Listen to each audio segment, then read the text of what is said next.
If you've ever opened a folder and thought, wait, what happened here? This is where Dropbox Rewind can help. Hi, I'm Calvin, and I'll show you how to use Rewind when you need to undo a lot of file changes at once.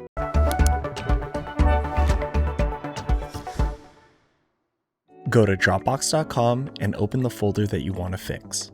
From the settings icon, choose Folder Settings, and then select Rewind this folder. Click Try Rewind, then use the activity graph to find when the changes happened.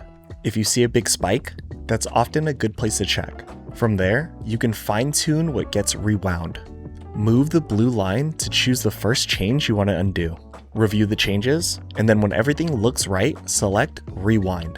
Dropbox will move the folder back to the point you picked.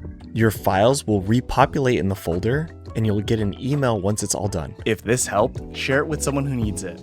And if you enjoyed this type of content, please like and subscribe to our channel, where we'll be bringing you more creative ways on how to use Dropbox. Thanks for watching.